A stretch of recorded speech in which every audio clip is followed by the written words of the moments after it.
जय श्री राधे कृष्णा। दोस्तों आज मैं आपके लिए बहुत ही ज्ञानवर्धक प्रसंग लाई हूँ। दोस्तों, क्या आप जानते हो कि भूख, प्यास, नींद, आशा, इन चारों में कौन बड़ा है?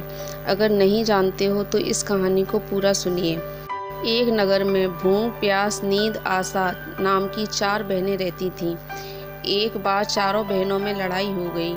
भूख कहती मैं बड़ी हूँ, प्यास कहती मैं बड़ी हूँ, नींद कहती मैं बड़ी हूँ और आशा कहती कि मैं बड़ी हूँ। चारों इस विवाद को लेकर राजा के पास पहुँची। एक ने कहा मैं बड़ी हूँ, दूसरी ने कहा मैं बड़ी हूँ, तीसरी ने कहा मैं बड़ी हूँ। इसी प्रकार चौथी ने भी कहा कि मैं बड़ी हूँ। राजा ने यह सुनकर भूख से कहा कि तुम बताओ कि तुम कैसे बड़ी हो?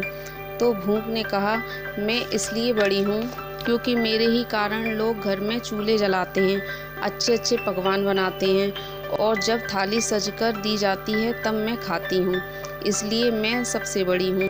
यह सुनकर राजा ने अपने सैनिकों को आदेश दिया कि जाओ, राज्य के प्रत्येक कोने कोने तक यह घोषणा कर दो कि आज से किसी के घर में भोजन नहीं बनेगा। फिर देखते हैं कि जब भूख को भूख लगेगी तो वह क्या करेगी। पूरा दिन बीत गया, पूरी रात बीत गई। जब भूख को भूख सताने लगी तो वह इधर उधर भोजन की तलाश करने लगी।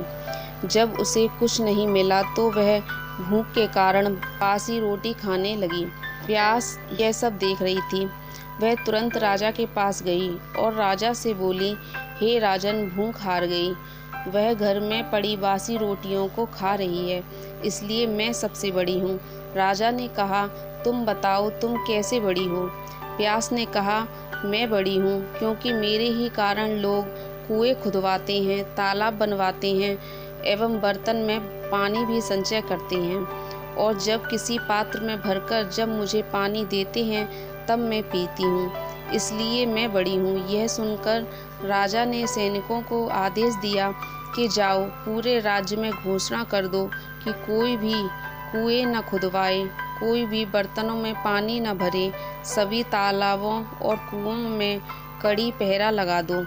देखते हैं जब प्यास को प्यास लगेगी तब वह क्या करेगी। पूरा दिन बीत गया, एक रात भी बीत गई। जब दूसरे दिन प्यास को प्यास सताने लगी तो वह इधर उधर भटकने लगी। उसे जब कहीं भी पानी पीने को नहीं मिला तो वह मजबूर होकर एक गड्ढे का पानी पीने लगी। नींद यह सब देख रही थी। उसने तुरंत राजा के पास जाकर कहा कि हे राजन, प्यास हार गई, वह गड्ढे का पानी पी रही है, इसलिए मैं सबसे बड़ी हूँ। राजा ने कहा, तुम कैसे बड़ी हो? तो नींद ने कहा, मैं इसलिए बड़ी हूँ क्योंकि मेरे ही कारण लोग पलंग बनवाते हैं, बिस्तर लगाते हैं। जब मुझे बिस्तर लगाकर देते हैं तब मैं सोती हूँ, नहीं तो मैं सोती नहीं हूँ। राजा ने सैनिकों को आदेश दिया कि पूरे राज्य में घोषणा कर दो कि कोई भी पलंग न बिछावे, न कोई बिस्तर लगाए। नींद को जब नींद आएगी तो देखते हैं वह क्या करेगी। पूरा दिन बीत गया, आधी रात बीत गई।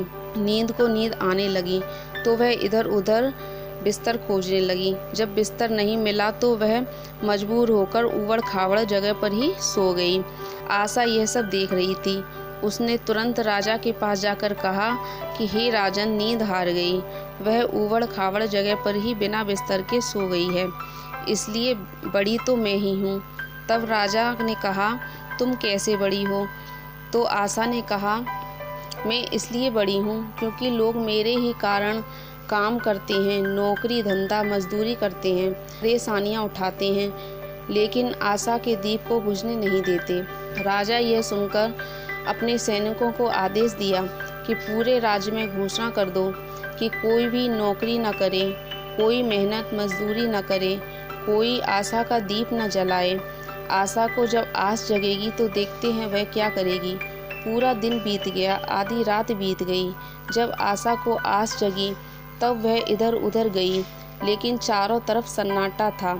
सिर्फ एक कुम्हार टिमटिमाते दीपक के प्रकाश में काम कर रहा था। वह वहां जाकर टिक गई। कुम्हार ने देखा, उसका सोने का दीपक, सोने की बाती और सोने का महल बन गया है। दोस्तों, इस प्रकार कुम्हार की आशा पूरी हुई, उसी प्रकार आप लोगों की भी आशा पूरी हो। आप भी आशा का दीपक प्रज्वलित कर काम करते रहिए। दोस्तों, आशा करते हैं यह कहानी आपको अच्छी लगी होगी। दोस्तों, कहानी अच्छी लगी हो तो लाइक करें और अभी तक आपने चैनल सब्सक्राइब नहीं किया है तो सब्सक्राइब करें और अपने दोस्तों में शेयर करें। धन्यवाद। जय श्री राधे कृष्ण।